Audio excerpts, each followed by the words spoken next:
अगला अध्याय है हमारा जैव विविधता और उसका संरक्षण। Biodiversity and it's conservation.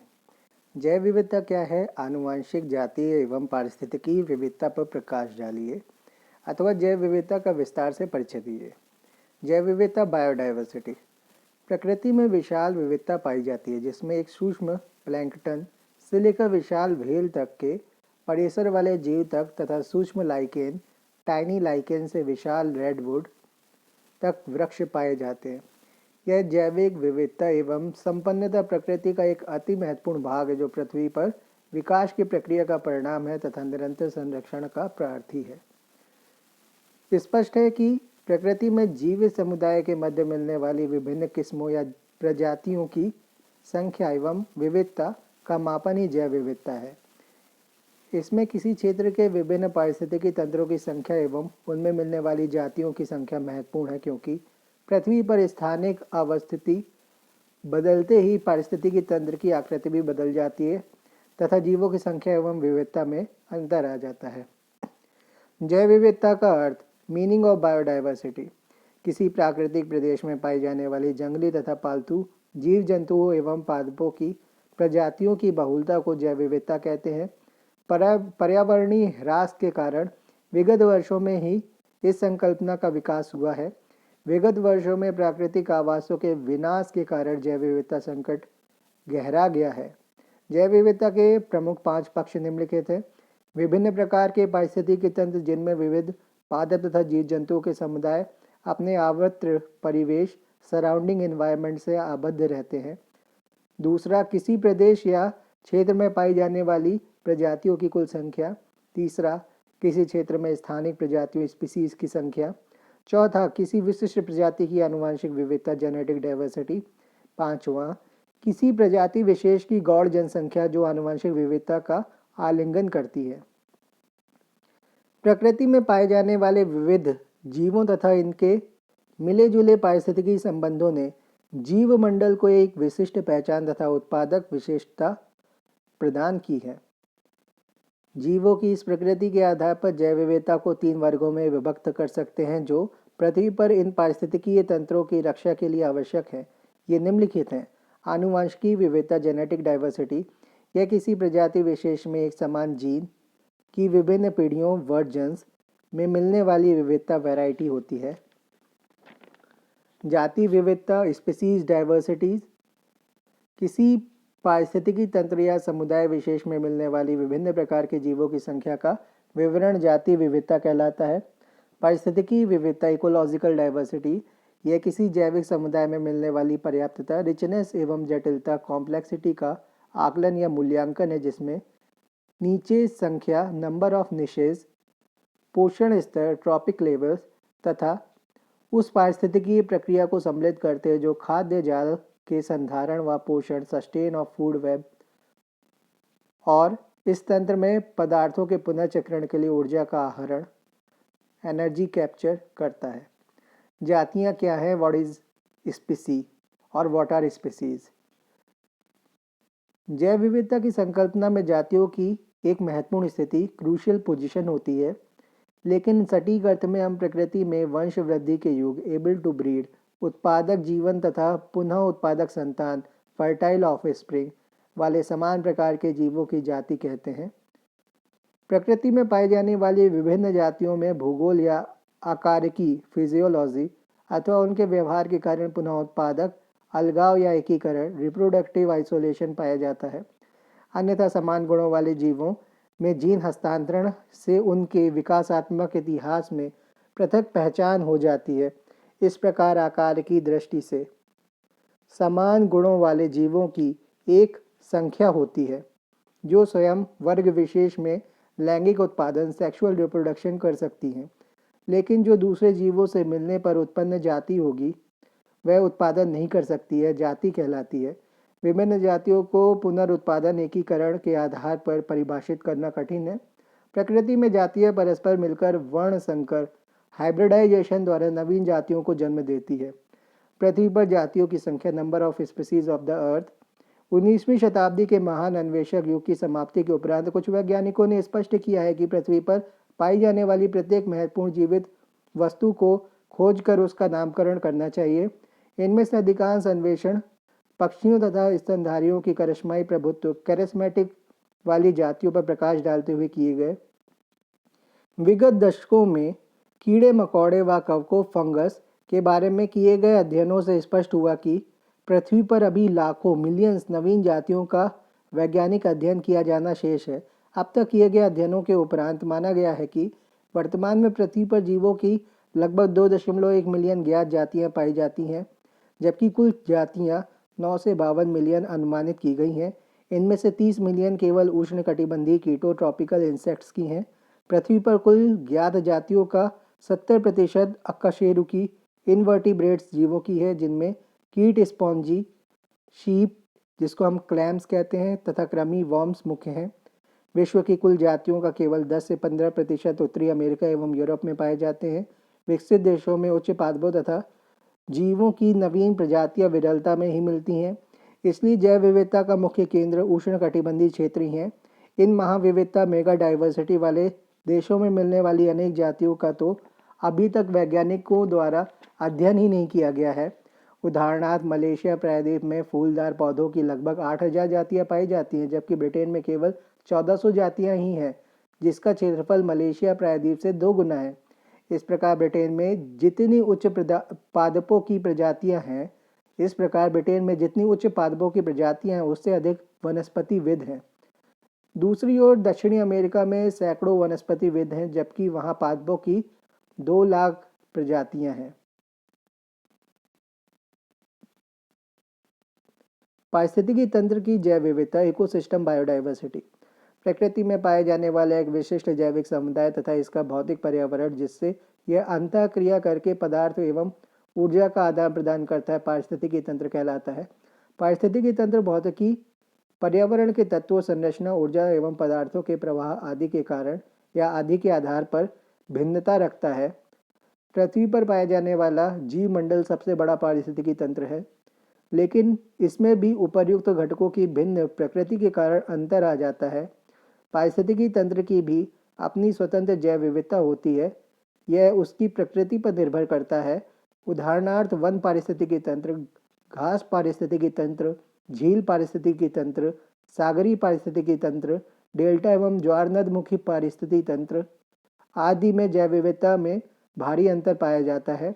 One पारिस्थितिकी तंत्र में पादपों एवं जीवों में जैव विविधता में भारी अंतर पाया जाता है। वन पारिस्थितिकी तंत्र में पादपों एवं जीवों की संतुलित विविधता मिल सकती है, लेकिन झील, तालाब तथा महासागरों में वनस्पति की तुलना में जीवों की विविधता अधिक मिलती है। इस प्रकार किसी भी पारिस्थितिकी तंत्र में मिलने वाले जीव जंतु एवं पादपों की ऊर्जा प्रवाह एवं पदार्थों के आदान प्रदान की प्रकृति भिन्न होती है, जो प्रत्यक्ष रूप में से उनमें मिलने वाली जैव विविधता पर निर्भर करती है। जैव विविधता का मूल्य। जैव विविधता के महत्व का वर्णन कीजिए। जैव विविधता के मूल्य क्या हैं? मानवीय जीवन में इसकी महत्ता का विवरण कीजिए। जैव विविधता के महत्व पर प्रकाश डालिए। उत्तर: जैव विविधता का महत्व, value of diversity, value of biodiversity. जैव विविधता की मानवीय जीवन में बहुत महत्ता है। इसका वर्णन इस प्रकार है: उपभोगात्मक एवं उत्पादक उपयोग, कंज्यूमटिव एंड प्रोडक्टिव यूज। प्रकृति में पाए जाने वाले जीव एवं वनस्पति हमारे लिए अनेक रूपों में लाभदायक हैं। मानव जाति प्रागैतिहासिक काल से जैव विविधता का शोषण करती आई है तथा अनेक प्रजातियां तो मानव की पहचान से पूर्व ही विलुप्त भी हो चुकी हैं। वर्तमान में दैनिक जीवन में उपयोग आने वाली अनेक वस्तुएं जीव जगत पर निर्भर करती हैं। जैव विविधता हमारे लिए खाद्य पदार्थों, ड्रग्स और दवाइयों, सौंदर्यात्मक और सांस्कृतिक दृष्टि से महत्वपूर्ण होने के साथ साथ पारिस्थितिकी दृष्टि से भी लाभदायक है। इस प्रकार यह एक और उपभोगात्मक दृष्टि से महत्वपूर्ण है तो दूसरी ओर इसकी उत्पादक प्रकृति भी है। जैव विविधता हमारे लिए निम्नांकित रूपों से महत्वपूर्ण है। भोजन यानी फूड। हमारे भोजन का अधिकांश भाग जीव जगत से ही प्राप्त होता है। जंगली पौधों की अनेक प्रजातियां मानव भोजन के रूप में मुख्य योगदान देती हैं। प्रसिद्ध पारिस्थितिकीविद नॉर्मन मेयर्स ने एक आकलन में यह बताया कि मानव द्वारा लगभग 80,000 खाद्य जंगली पौधों की प्रजातियों का उपयोग किया जाता है। उदाहरण के लिए इंडोनेशिया के गांव में लगभग 4000 देशी पौधों व जंतुओं की प्रजातियों का भोजन, दवाइयों तथा अन्य मूल्यवान उत्पादों के लिए उपयोग किया जा रहा है। इनमें से कुछ जातियों का पालतूकरण संभव हो गया है, जिसके उपरांत इनकी विस्तृत कृषि की जा रही है। 1975 में संयुक्त राज्य अमेरिका की राष्ट्रीय विज्ञान अकादमी ने अध्ययन कर पाया कि इंडोनेशिया में 250 खाद्य पदार्थों की जाति है, जिनमें से केवल 43% की ही विस्तृत रूप से कृषि की जा रही है। दुर्भाग्य से अतिचारण, ओवर ग्रेजिंग, वनों को साफ करने, फॉरेस्ट क्लियरिंग, प्राकृतिक भूदृश्य को कृषि के रूप में बदलने तथा वन अन्य रूपों में मानवीय प्रभावों के कारण संभाव्य महत्वपूर्ण खाद्य प्रजातियों का विनाश हो गया है। इसी प्रकार हमारे खाद्य फसलों में जंगली पूर्वज उनकी पहचान एवं उनके जीन को सुरक्षित करने से पूर्व ही विलुप्त हो गए हैं। इसी प्रकार हमारे खाद्य फसलों के जंगली पूर्वज उनकी पहचान एवं उनके जीन को सुरक्षित करने से पूर्व ही विलुप्त हो गए हैं। औषधियाँ एवं दवाइयाँ, ड्रग्स एंड मेडिसिन। जीव जगत से हमें अनेक महत्वपूर्ण ड्रग्स और दवाइयाँ प्राप्त होती हैं। आज उपयोग में आने वाली दवाई संगठनों में लगभग 50% योगदान प्राकृतिक उत्पादों का है।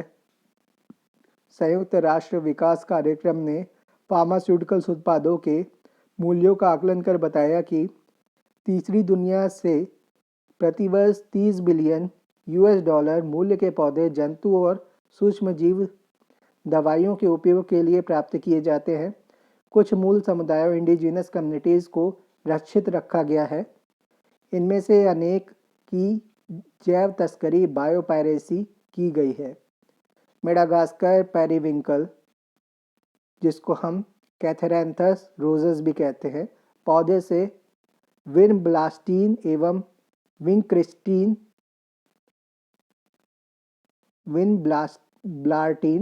विनब्लार्टी एंड विनसिस्टीन नामक कैंसर रोधी एल्केलाइड्स प्राप्त किए गए हैं। इनमें से कुछ विशिष्ट प्रकार के कैंसर का उपचार संभव हुआ है। इनसे बचपन में होने वाले ल्यूकीमियाज पर 99% नियंत्रण पा लिया गया है। मेडागास्कर प्रतिवर्ष पराविकल फसल से लगभग 15 मिलियन $US प्राप्त करता है। कुछ प्राकृतिक औषधियों के उत्पाद है, उसका स्रोत क्या है, उसका उपयोग क्या है, ये देखेंगे। पेंसिलिन की बात करते हैं। स्रोत है कवक, फंगस। उपयोग है प्रतिजैविक। बेसिट्राइसिन है, स्रोत है बैक्टीरियम और उपयोग है प्रतिजैविक। टेट्रासाइक्लिन है, स्रोत है बैक्टीरियम, उपयोग है प्रतिजैविक। एरिथ्रोमाइसिन, स्रोत बैक्टीरियम, प्रतिजैविक उपयोग। डिजिटेलिस, स्रोत है फॉसलव और उपयोग है हृदय उत्तेजक। कुनेन है, स्रोत है सिनकोना बार्क, उपयोग मलेरिया। डायोसिगेनिन है, डायोसगेनिन, स्रोत क्या है इसका, मैक्सिकन याम, उपयोग है जन्मदर नियंत्रण, कॉन्ट्रासेप्टिव। फिर कोटाइसिन है, कोटाइसिन का स्रोत है मैक्सिकन याम, इसका उपयोग है एंटी इन्फ्लेमेशन। साइट्रेबिन है, साइट्रेबिन, इसका स्रोत स्पॉन्ज है और इसका उपयोग होता है ल्यूकीमिया में। फिर है विनब्लास्टीन या विनक्राइस्टीन, स्रोत है परविंकल प्लांट और यूज़ होता है एंटी कैंसर में। सामाजिक एवं सौंदर्यात्मक महत्व, सोशल एंड एस्थेटिक वैल्यूज़। इस ग्रह पर जीवन की विविधता हमारे लिए विभिन्न रूपों में सामाजिक एवं सौंदर्यात्मक महत्व रखती है। इस विविधता में लाखों करोड़ों लोग शिकार, हंटिंग, मत्स्य फिशिंग, शिविर, कैंपिंग, पदयात्रा, हाइकिंग, वन्य जीवों को देखने तथा अन्य प्रकृति पर आधारित गतिविधियों से आनंद लेते हैं। पारिस्थितिकी लाभ, इकोलॉजिकल बेनिफिट्स।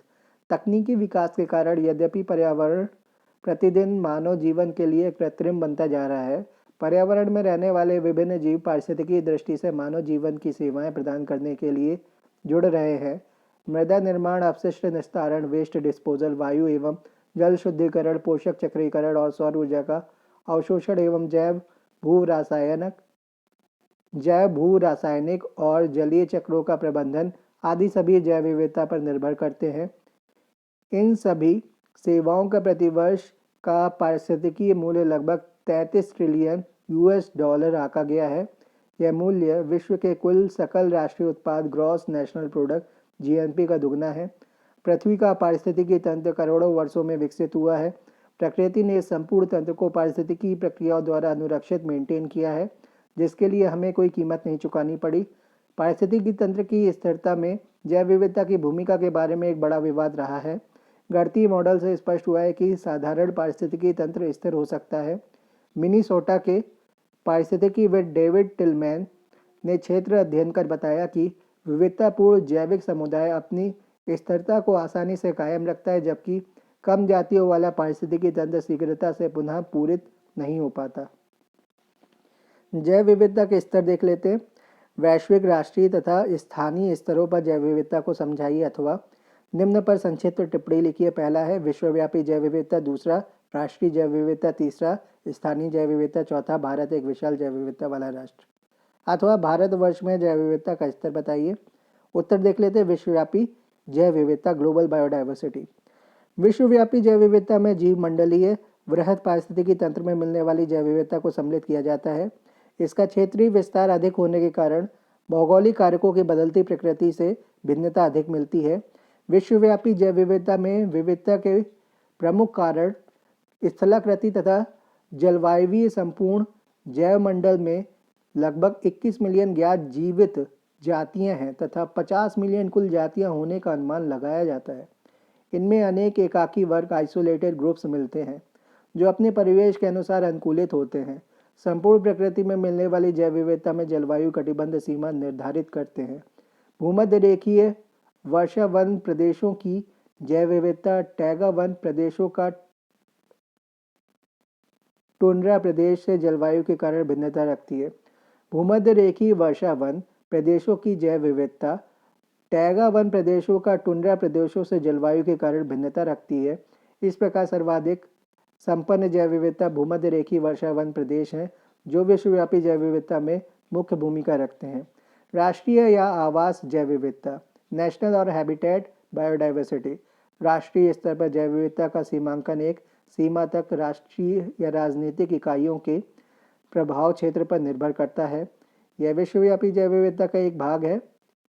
उदाहरणार्थ भूमध्य रेखीय वर्षा वनों में स्थित देश 3 महाद्वीपों में स्थित है। प्रथम अमेजन बेसिन के सेल्वा प्रदेश, दूसरा कांगो बेसिन, तीसरा पूर्वोच्च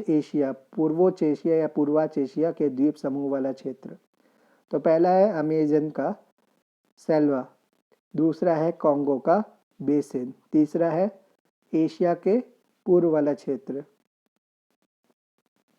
इसमें इंडोनेशिया, मलेशिया प्रमुख हैं, जहां महाद्वीपीय प्रभाव कम होने से अमेजन बेसिन एवं कांगो बेसिन से भिन्न जैव विविधता मिलती है। तो हम यहाँ पे क्या देख रहे हैं? अमेजन बेसिन देख रहे हैं, कांगो बेसिन, कांगो अफ्रीका में है, अमेजन साउथ अमेरिका में है और साउथ ईस्ट एशिया में मलेशिया और इंडोनेशिया है। इस प्रकार विश्वव्यापी जैव विविधता में प्रादेशिक भिन्नता के आधार पर राष्ट्रीय जैव विविधता स्पष्ट होती है। इसी प्रकार मानसूनी जलवायु प्रदेश विश्वव्यापी जैव विविधता का एक प्रमुख हिस्सा है, लेकिन इसमें भी भारत, चीन तथा हिंद चीन की जैव विविधता में भिन्नता मिलती है। राष्ट्रीय स्तर पर मिलने वाले विभिन्न पारिस्थितिकी तंत्रों के कारण भी यह विविधता या भिन्नता मिलती है। इसे आवास जैव विविधता, हैबिटल बायोडाइवर्सिटी भी कहते हैं। अगला है स्थानीय जैव विविधता, लोकल बायोडाइवर्सिटी। जैव विविधता की सर्वाधिक सामान्य अभिव्यक्त किसी स्थान विशेष पर मिलने वाली जातियों की संख्या है।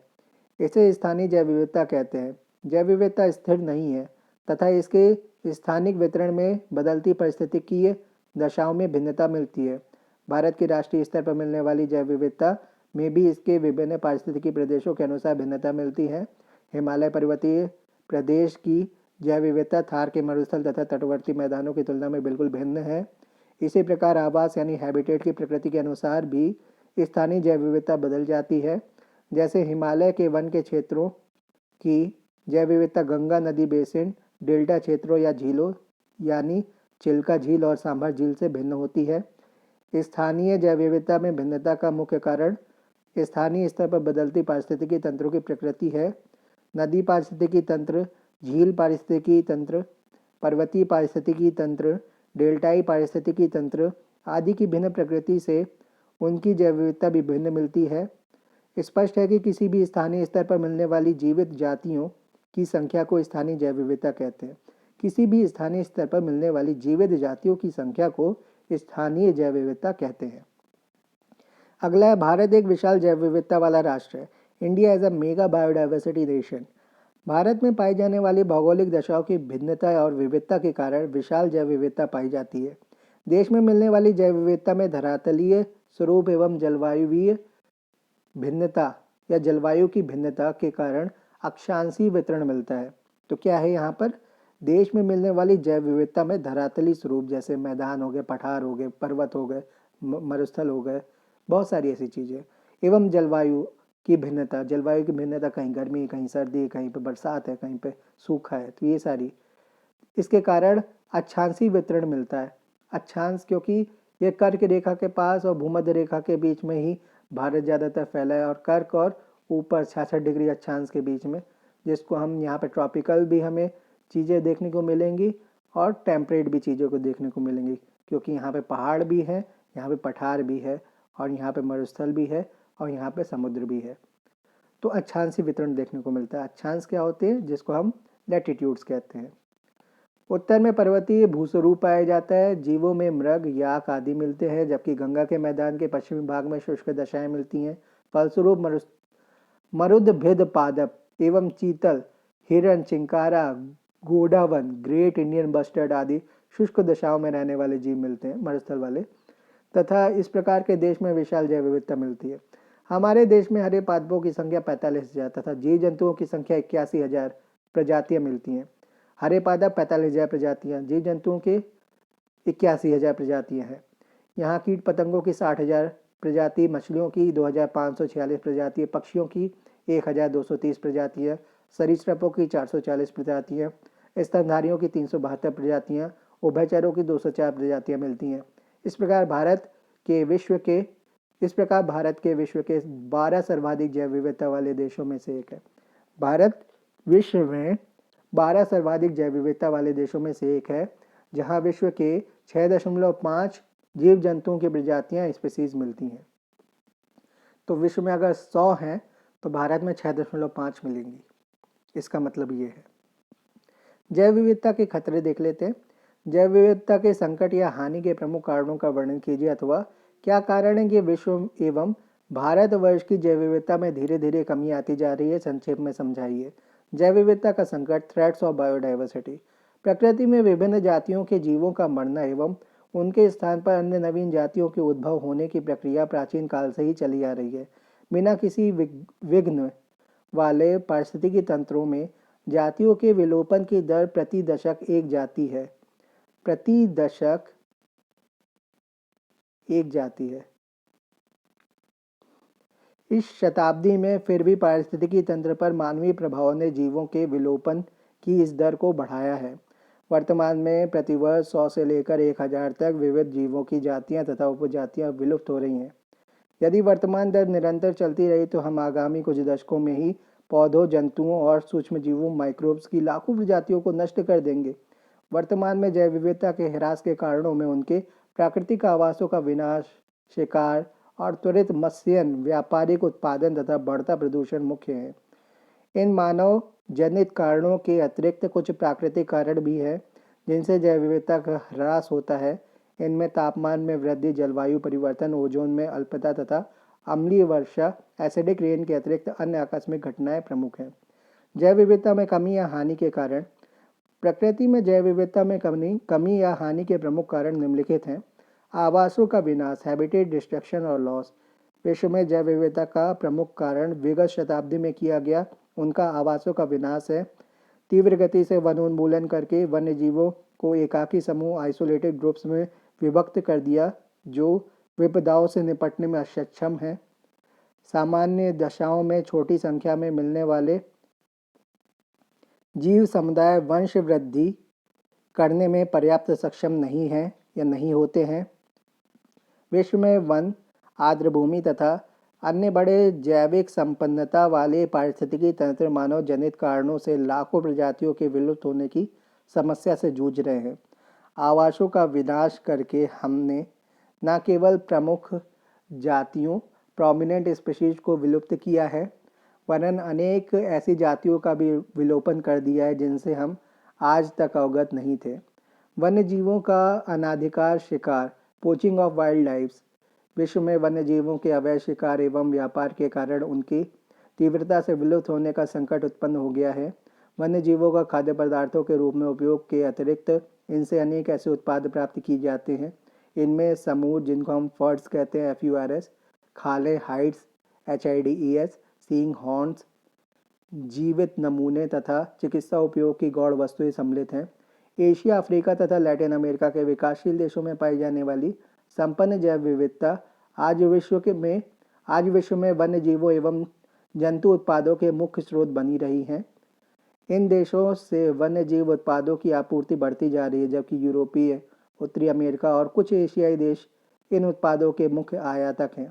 जापान, ताइवान एवं हांगकांग विश्व के कुल बिल्ली एवं सांपों की चमड़ी के 3/4 आयात करते हैं तथा इतनी ही मात्रा में यूरोपीय देश जीवित पक्षियों का आयात करते हैं। वन्य जीवों का अवैध व्यापार जीभ के स्वाद के साथ ही चिकित्सा उपयोग में भी बढ़ रहा है। चीन में लंबे समय से सेक्स क्षमता बढ़ाने के लिए बाघों की बलि देने की परंपरा रही है। भारत में बड़ी मात्रा में बाघों की तस्करी की गई, जिससे विगत 5 दशकों में बाघ तीव्रता से घट गए हैं। बाघ का शिकार करके उसकी खाल, हड्डियों व मांस की तस्करी भारत, नेपाल व तिब्बती वन्य जीवों के तस्कर सक्रिय हैं, जो संकटग्रस्त बाघों की हड्डियों, खालों व पूंछों की चीन, ऑस्ट्रेलिया, अमेरिका, जापान आदि में पूर्ति करते हैं। चीन में बाघ से सेक्स वर्धक दवाइयाँ बनाई जाती हैं तथा यहाँ बाघ के लिंग की व्यापक मांग रहती है। वन्य जीवों के अवैध व्यापार से हाथी सर्वाधिक प्रभावित हुआ है। अफ्रीका में इसका व्यापार अधिक हुआ है। एक गणना के अनुसार सन 1980 में अफ्रीका में 1.3 मिलियन हाथी थे, जो एक दशक बाद घटकर आधे रह गए थे। इस प्रकार वन्य जीवों का अवैध व्यापार होने से भी इनके विलुप्त होने का खतरा बन गया है। अतिदोहन, ओवर एक्सप्लॉयटेशन। प्रकृति में उपस्थित पेड़ पौधे एवं जंतुओं का भी विभिन्न प्रकार से उपयोग किया जाता है। आर्थिक रूप से उपयोगी प्रजातियों के साथ साथ प्रयोगशाला में विभिन्न प्रकार के पेड़ पौधे एवं जीव जंतुओं का उपयोग वृहत स्तर पर होने के कारण उनकी संख्या लगातार कम होती जा रही है और वे विलुप्तता की कगार पर पहुंच चुके हैं।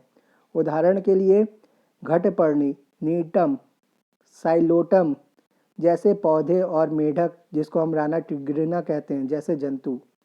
व्हेल जैसी मछली का उपयोग औषधि बनाने एवं मांस प्राप्त करने में लगातार होने के कारण आज इनकी संख्या में भी कमी होती जा रही है।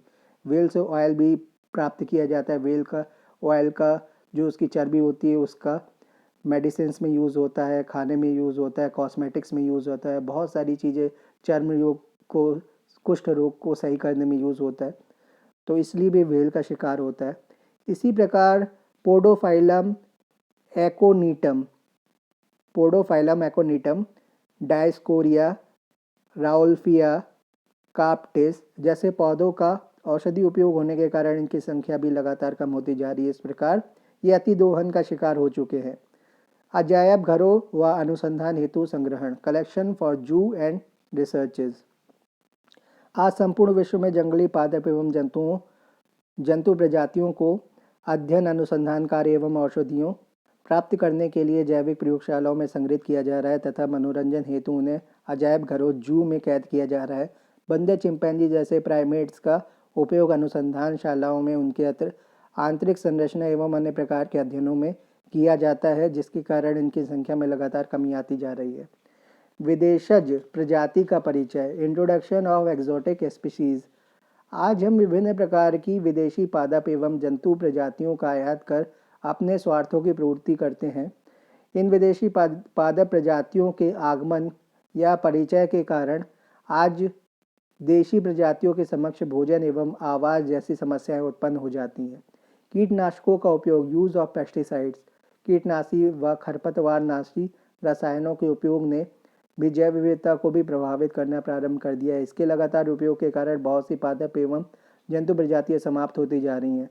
प्रदूषण, पॉल्यूशन। पर्यावरण प्रदूषण आज सर्वाधिक विकराल समस्या है, जिसके कारण आज वायु, जल, मृदा, समुद्र, तालाब आदि प्रदूषित हो चुके हैं। इसके कारण जीवधारियों को सांस लेने हेतु शुद्ध वायु नहीं मिल पा रही, जिससे भी कमी हो रही है। धन्यवाद।